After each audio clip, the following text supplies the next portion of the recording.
Magkaklase sina Madeline at Sofia noong sila ay elementary.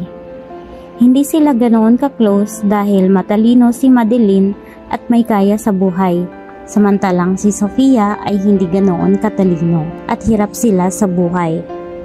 Pero paminsan-minsan ay kinakaibigan ni Madeline si Sofia at katunayan ay naglalaro pa nga sila ng nanay-nanayan noong mga bata pa lamang sila.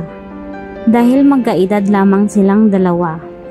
Nahihiyang kaibiganin ni Sofia si Madeline dahil sa estado ng kanilang buhay. Mabait na bata itong si Madeline. Katunayan, nililibre pa nga pag-recess si Sofia dahil parati itong walang baon. Pinapakopya kapag magkatabi sila ng upuan. Sabay silang gumraduate ng elementary at valedictorian si Madeline. Samantalang walang nakuhang award si Sofia. Magkaiba na sila ng paaralan nung sila ay nag-high school. Nasa semi-private si Madeline at nasa public lamang si Sofia. Sa parehong taon ay sabay silang nagtapos ng high school at valedictorian ulit si Madeline. At walang award si Sofia. Pero lihim na hinahangaan ni Sofia ang katalinuhan ni Madeline. Pagkatapos ng high school ay nagpatuloy si Madeline ng kolehiyo. Isa itong scholar at nasa private school.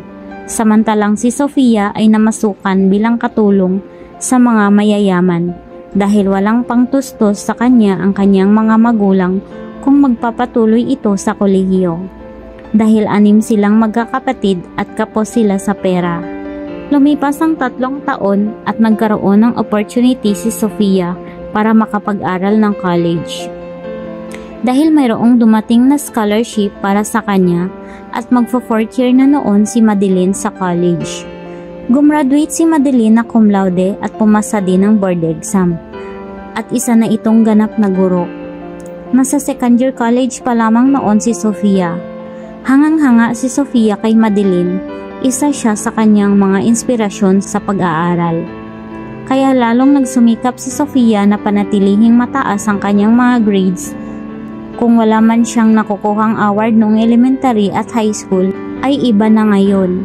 Pinagsumikap pa ni Sofia na pasok siya sa Dean's Lister. Mabilis na lumipas ang 3 taon at nakagraduate na din si Sofia ng college at gumraduate siya na cum laude din. Agad na naghanap ng trabaho si Sofia dahil hindi madali para sa kanya ang 4 na taon sa kolehiyo. 3 years na rin noong nagtatrabaho si Madeline bilang teacher kung saan siya nagtapos ng college. At sa parehong taon ding iyon ay may dumating ulit na biyaya para kay Sofia. Nag-exam siya para sa scholarship para makapag-aral ng abogado.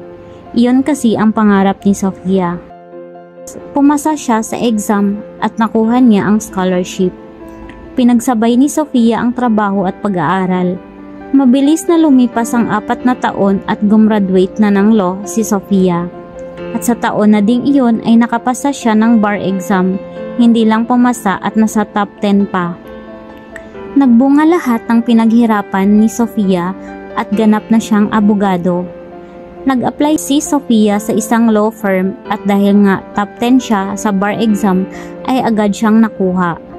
Noong siya ay abogado na, mayroon siyang unang client na familiar sa kanya at ang client na yun ay walang iba kundi si Madeline. Ang kaso nito ay vowsy dahil ang kanyang asawa ay binubugbog siya nito. Naipanalo ni Sofia ang kaso dahil gusto niyang tulungan si Madeline tulad ng pagtulong sa kanya ni Madeline noong mga bata pa sila. The end.